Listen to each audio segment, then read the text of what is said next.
Hello and good morning. Welcome to the MLM Lunchtime Leadership Show.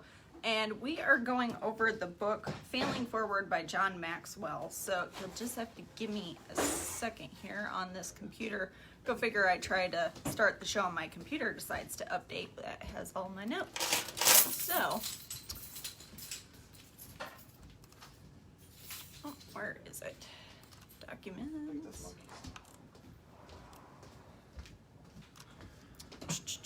Hello. Oh my goodness, almost went down. Don't do that. We don't want to be on an episode of Fail Army. No.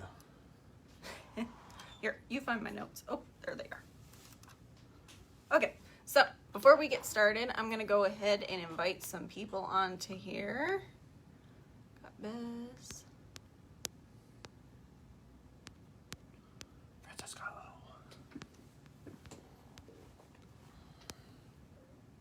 Is that loading? Yeah.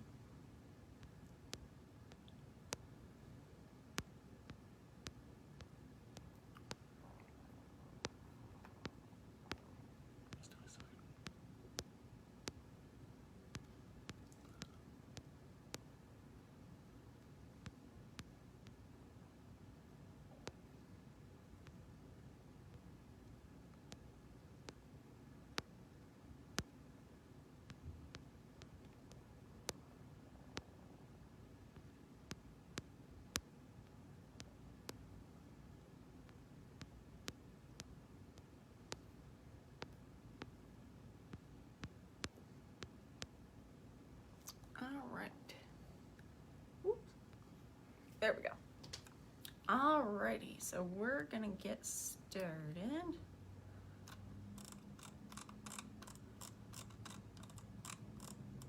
There it is. So today we're on chapter 13, which is avoid the top 10 reasons people fail. So number one is poor people skills. So the most important single ingredient in the formula of success is knowing how to get along with people. And I see this with a lot of younger people, more so now than ever, because with technology, we've become distant from how to actually connect with people and how to have a conversation. I really like the talk from Simon Sinek where he talks about the millennial group and the next group that's coming along, of how technical that they are and how they're not able to have those relationships with people. And without relationships when you're in business, you're really not going to be able to build a large team, because people like to work with people that they know, like, and trust. And if you're not able to establish that in the beginning, you're going to have a really hard time building a team. Number two, negative attitude. So your reaction to your circumstances of your life has everything to do with your well-being and your success. So if your circumstances continuously get you down, then maybe it's time for a change, and not to your situation, but to your attitude. And you need to learn how to make the best of each situation. Number three, a bad fit. So though you should always first examine yourself, sometimes what you're doing is not a good fit for you. Sometimes you're in a position or in a company where it's not the right fit. Now, you don't want to keep jumping.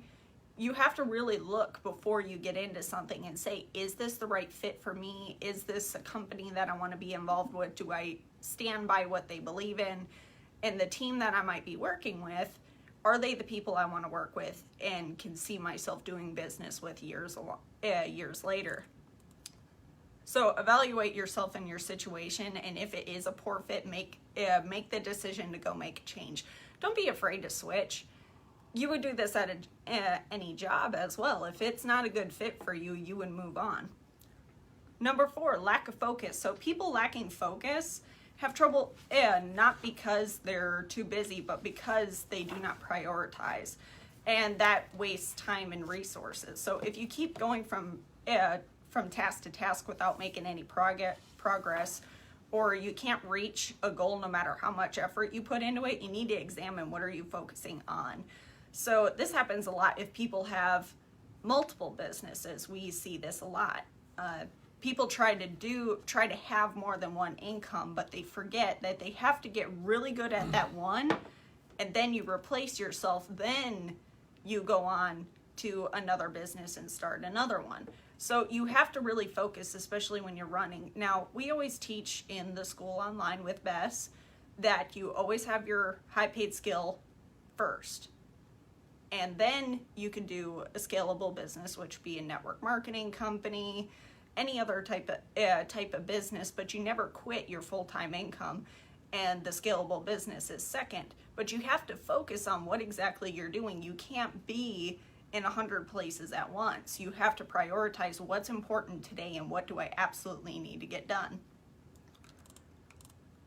Number 5, a weak commitment. So the last time you failed, did you stop trying because you failed, or did you fail because you stopped trying? Commitment is a huge thing. Are you really committed to actually doing what you say you want to do? And sometimes commitment is foggy because people don't know exactly where they want to go. They're not sure. They want to say the right things, like, oh, I want to make a lot of money, I want to be successful, and it's like, okay, but what are the numbers? When you figure out the numbers and where you want to actually be at, that commitment becomes much stronger, and it becomes more real then, because you can see exactly how you're going to get there, and then it becomes more achievable. Number 6, an unwillingness to change. Some people seem to be in love with the past, that they can't deal with the present, and if you resist change, you're really resisting success. So you need to learn to be flexible and learn to like living with your failures. Change isn't easy. But unfortunately, when you need to change something in your life, change first starts with you. You can't control the people around you, but you can control yourself. That's why we recommend reading all these books.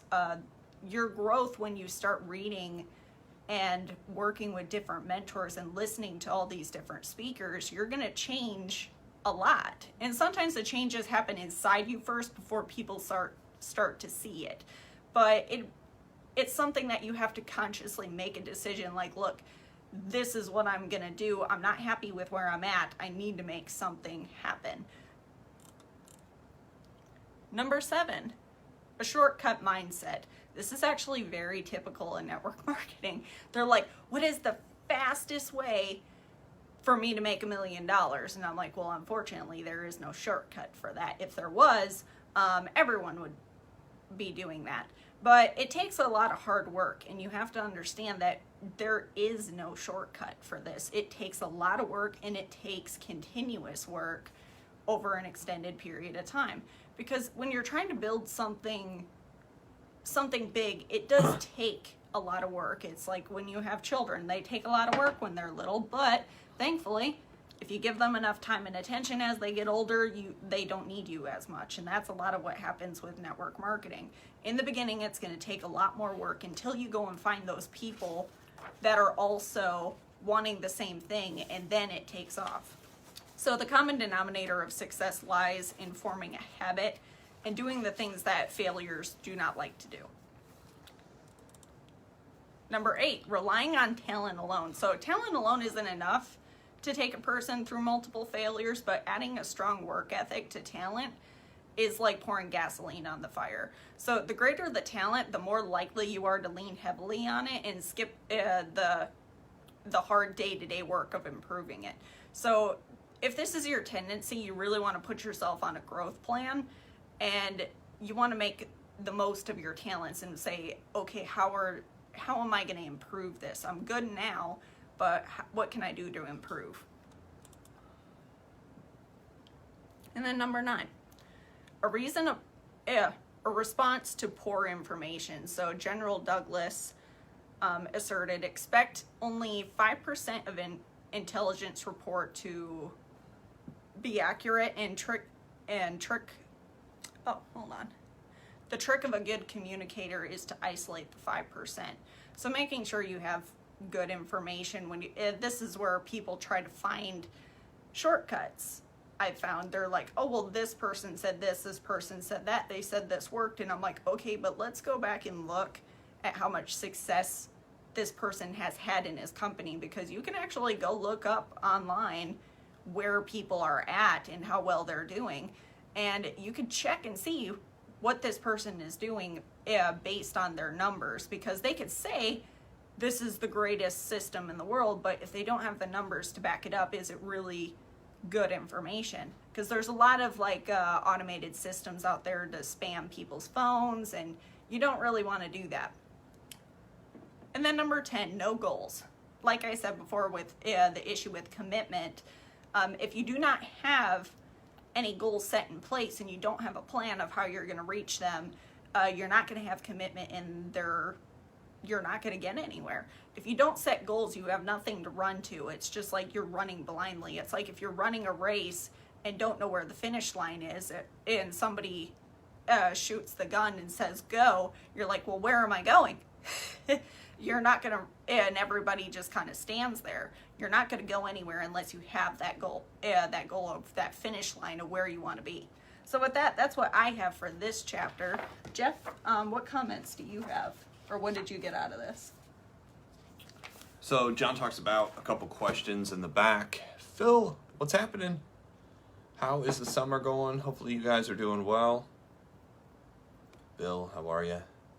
Hung is here. Okay, so realize there's one major difference between the average people and achieving people that John always... Wait a minute, is that that's yesterday's?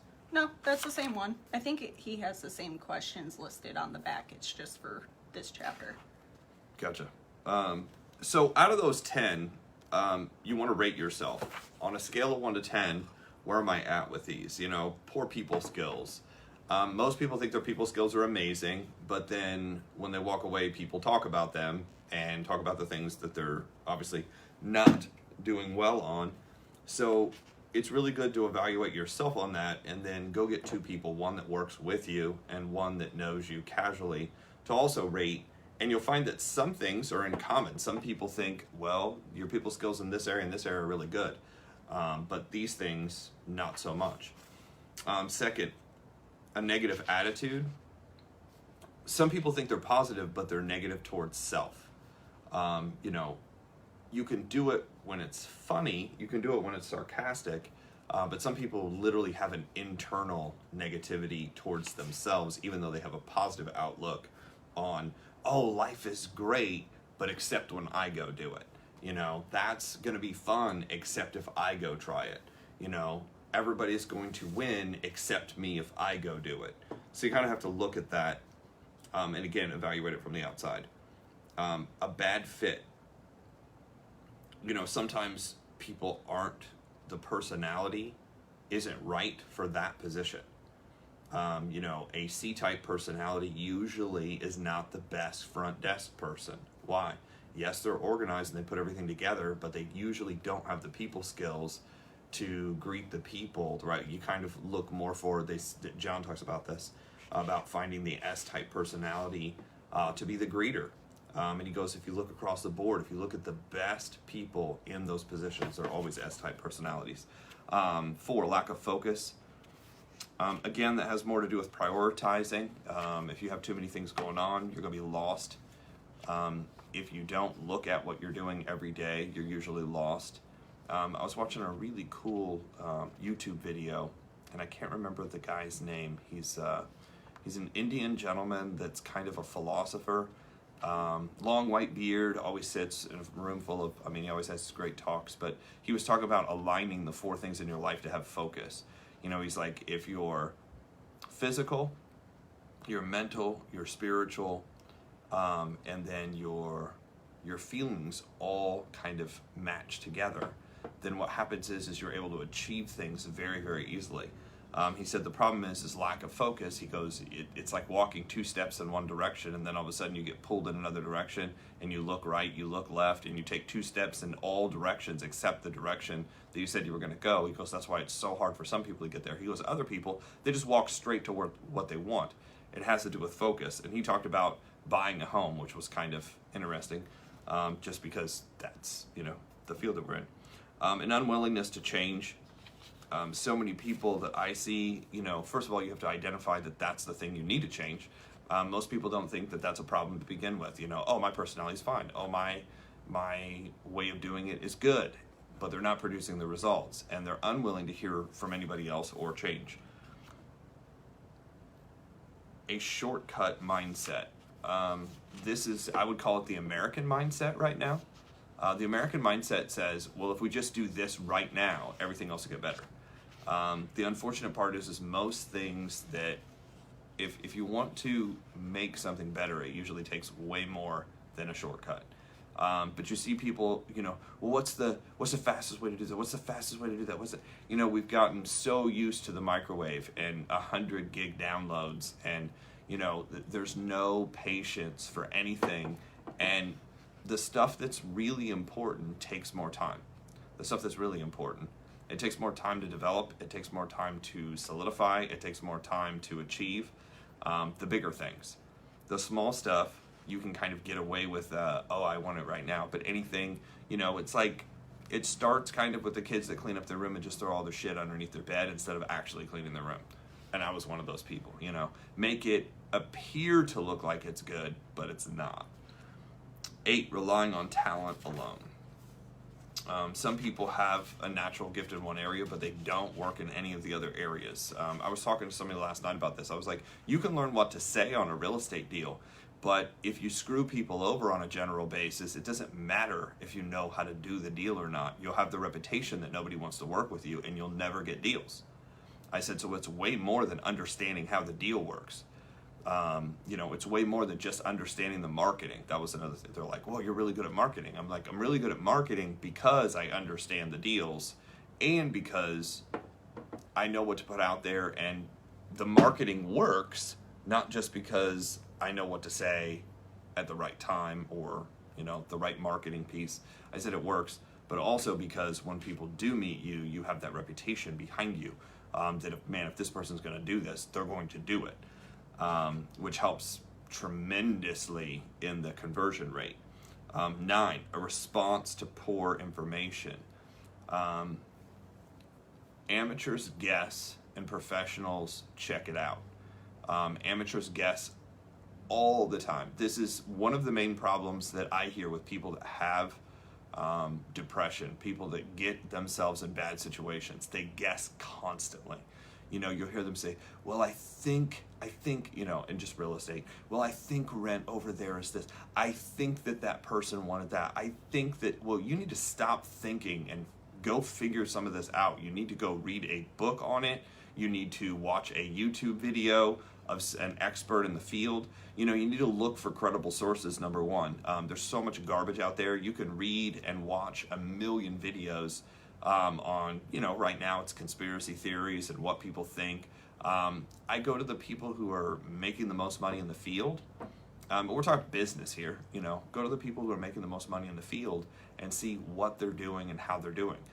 Look locally, look nationally, look globally, because sometimes, the best people in the world aren't necessarily in your backyard or even in your country. They might be outside the country, the best ones in the world. So something to look at. And number 10, no goals. I got into a conversation with somebody last night about us making it to the top of the commission chart that we show on our presentation for our company. And it was kind of like, well, you were going to do it because you knew all these people. You were going to do it. Tom, what's up? You were going to do it because, you have that skill. You're going to do it because they come here. And he's like, you're one of the faster ones. I was like, actually, I'm one of the slower ones. I was like, there's people that have pulled this off in 45 days. And again, well, that's impossible. That's not probable. The average person. I was like, well, average people do not succeed in business. Average people don't succeed. People who have average work ethic, average thought, they don't succeed. They can make a little bit of money at things they do, but they will not succeed on a big level. They won't attract, a big crowd. Individualists, loners. You can make an okay living, but there's a big difference between that and, big success, John says, is success where other people are succeeding, not just you. If the focus is 100% on you, then you're probably not succeeding at a big level. You can succeed individually. But not having goals. The comment was brought up that, well, we knew you were going to do it and it's because you're so good. I was like, actually, it's not the only thing I did. So In the company that we work with, there's kind of three, I looked at it, there's like three production levels. Production level 1 is basically you made a sale, and they just recognize people who make a sale. Production level 2 is you did around 3 sales, and I say around because it's volume driven, so it's around 3 sales. And the third level is somewhere between 5 to 7, and again, it's volume driven, just depends on how it's written, but 5 to 7 sales. I said the only thing we've really done over the last 12 months is been consistent in hitting that 5 to 7 sales. Like, that's it. Now, I did that because of activity. And he's like, oh yeah, it's the you're just so busy. I said, yeah, but it's like our third thing that we're working on. It's not the first thing. It's the third thing we're working on. We made it to the top of the chart, and it's the third thing in priority list of what we're working on, money-wise, time-wise. So I get that comment a lot from people who are trying to figure, yeah, but you guys have so much time. You're full-time doing this. No, we're not. No, we're not. We're doing it part-time. I've worked all my other businesses and everything else, and I work, my network marketing business fits in its third, and in some cases it's fourth because we have other stuff going on that kind of prioritizes over the top of even that. So can you get it done? Yes. Can you figure out how to make this work? Yes. But you have to understand what's working and what's not, what you need to work on. Goals are important. We set that goal to just hit that consistently, and the idea is to set an example. I heard this great quote from a friend of mine. He's like, there's 2 things. You're either an example to follow or a lesson of what not to do. So the idea is you want to be an example to follow that's so clear that even somebody who can't see knows exactly what you're doing, if that makes sense. Like somebody who's not like physical can't see, but can't see to the fact that like everything else is fuzzy in life, but they can look at what you're doing and they absolutely positively know that's what you did to get there. When you have that, you have the ability to attract a ton of people to what you're doing, and you'll have success doing it. So what else? So if you guys would like the notes for this chapter, we will email it to you. If you've already subscribed to our email list, you're in there and we will be sending it out. But if you haven't, I'll put the link in the comments below so that way you can enter in your email and we could send you those notes. But I still recommend that you buy the book because he does have some examples in there that we don't cover on the show, and it is very beneficial to read it. And if you guys would like to subscribe to our YouTube channel, it's MLM Lunchtime Leadership Show on YouTube. We're uploading each one of these shows to there, so that way if you'd like to go back and rewatch something, you are more than welcome to. So with that, we are heading out today. Tomorrow, we're going over chapter 14, and that is the little difference between failure and success makes a big difference. And is tomorrow Wednesday? So it will actually be on Bess's channel tomorrow. So Bess will be going over that chapter, and we will see you tomorrow.